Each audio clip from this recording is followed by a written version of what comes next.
eksponentu vienādojumu. Par eksponentu vienādojumu sauc tādu vienādojumu, kur nezināmais atrodas kāpinātājā. Piemēram, 5 pakāpē x ir 25. X ir kāpinātājs, nezināmais, tātad eksponentu vienādojums. Arī piemērs 7 pakāpē x mīnus 2, mīnus 7x mīnus 3 pakāpē ir vienāds ar 6, arī ir eksponentu vienādojums. Risinot jācenšas reducēt vienādojumus uz pamatformu, lai bāze būtu a, pakāpē f no x ir vienāds ar a pakāpē g no x, bāzes abās vienādojuma pusēs a ir vienādas, kāpinātāji var būt atšķirīgi. Un tas mums dos to, ka mēs varam apgalvot, ka funkcija no x, šis kāpinātājs, būs vienāds ar funkciju g no x. Un risināšanas schēmā tas nozīmē, ka mēs, ja mums nav šīs vienādās bāzes abās vienādojuma pusēs, skaitlis, kas tiek celts kaut kādā, kāpināts kaut kādā pakāpē, tad mēs pārējām uz vienādām bāzēm, iegūstam šo pamatformu, tālāk pārējām uz algebrisku vienādojumu, atrisinām to un pierakstam atbildi. Daži piemēri, lai saprastu, par ko ir runa. Izmantojot pakāpes īpašības, vienādojums var pārveidot pamatformā. Ja mums ir vienādojums 2 pakāpē x plus 3 vienāds 64, mums bāzes ir dažādas. Kreisajā pusē ir 2 kāpināts x plus 3, labajā pusē 64, bet 64 mēs jau sen zinām, ir 2 sestajā pakāpē. Bāzes ir vienādas, kāpinātājs var pielīdzināt vienu otram. X plus 3 vienāds 6. X vienāds 6 mīnus 3. Atņēmām, iegūstam, x ir 3. Tas ir rezultāts. Otrs piemērs. 2 kāpināts pakāpē. Un pakāpē kvadrāta vienādojums x kvadrātā mīnus 5x plus 6 vienāds ar 1. Kreiso pusi pārakstam 2. Pakāpē x kvadrātā mīnus 5x plus 6.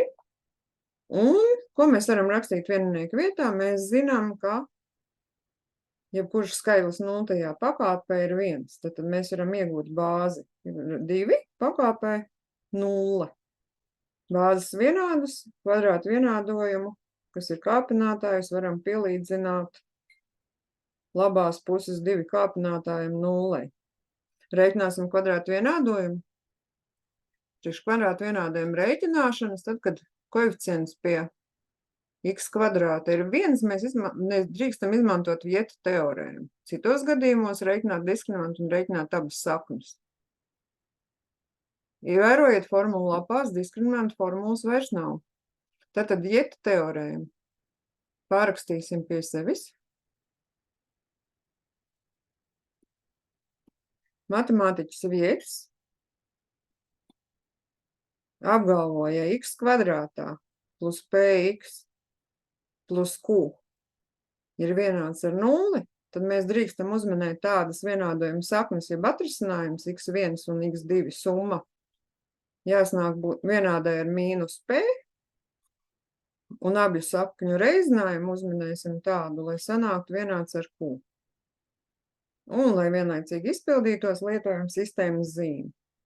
Skatāmies uz mūsu kvadrātu vienādojumu, uz q.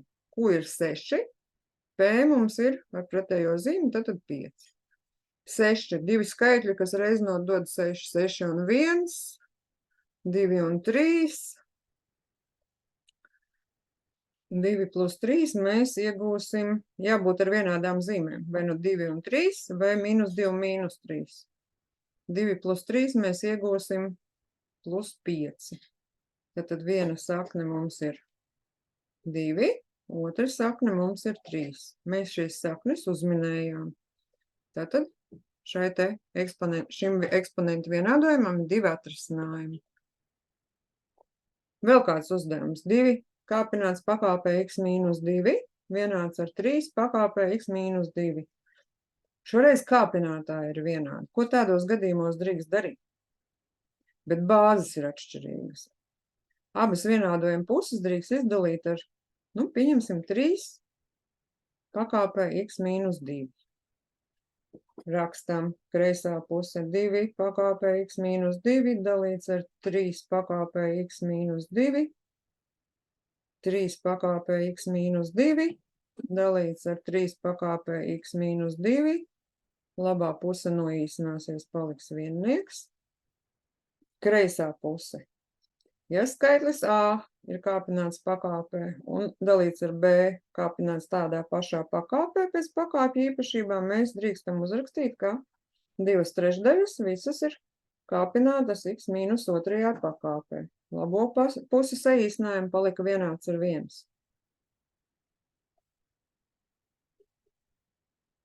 Divas trešdaļas pakāpē x mīnus 2 ir vienāds, un mēs jau pirms brīža rēķinājām, ja kurš skaitlis 0. pakāpē, arī 2/3 0. pakāpē ir 1.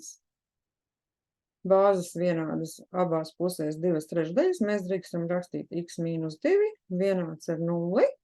Šie kāpinātāji tiek pielīdzināti, un izsakam x ir 2. Tas ir rezultāts. 4. piemērs. 2/3 kāpināts x pakāpē, reiznāts 9/8 pakāpē x, vienāds 27/64. Tātad, ja skaitlis ir kāpināts x pakāpē un reiznāts ar otru skaitli, kas ir kāpināts plus pakāpē, mēs drīkstam šos te skaitļus sareizināt.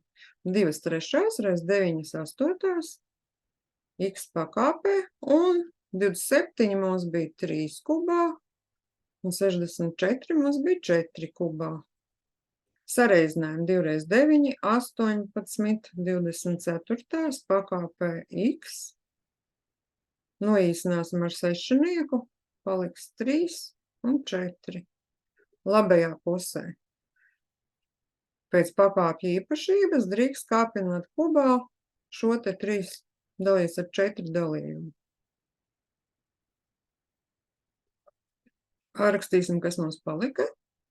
3/4 x pakāpē, 3/4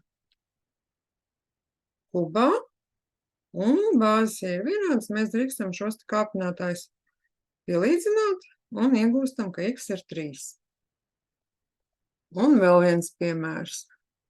0,01 reiz 10 pakāpē 3 mīnus 2x. Vienāds ar 2 pakāpē x mīnus 2 reiz 5 pakāpē x mīnus 2. Tā, jādabūna vienādas bāzes. Ko darīt ar 0,01? Pamēģināsim citu krāsu. Tas ir tas pats, kas 1 dalīts ar 100. Tas ir tas pats, kas 1 dalīts ar 10 kvadrātā. Un saucēju 10 kvadrātā kļūst par 10 pakāpē mīnus 2. Zem 0,01 rakstam 10 pakāpē mīnus 2 reiz 10 pakāpē 3 mīnus 2x ir. Ja kāpinātāji ir vienādi, mēs drīkstam rakstīt 2 reiz 5 pakāpē x mīnus 2. Bāzes ir vienādas, skaitļi tiek sareizināti, tas būs 10 pakāpē mīnus 2 plus 3 mīnus 2x ir 2 reiz 5 10 pakāpē x mīnus 2. Saskaitīsim. Mīnus 2 plus 3 ir 1 mīnus 2x. Labajā pusē 10x mīnus 2. Bāzes kļuva vienādas, abās pusēs desmitnieki. Pielīdzinām kāpinātāju. 1 mīnus 2x ir x mīnus 2. Uz labo pusi mīnus 2 kļūst par plusu. Un mīnus 2x uz mīnus 2 uz kreiso pusi, mīnus 2x uz labo pusi. Un pārakstīsim zolīti. X plus 2x ir 3x. 1 plus 2 ir 3. x ir vienāds ar 3 dalīts ar 3, x ir vienāds ar 1 rezultāts. Tieši tik vienkārši. Paldies par uzmanību!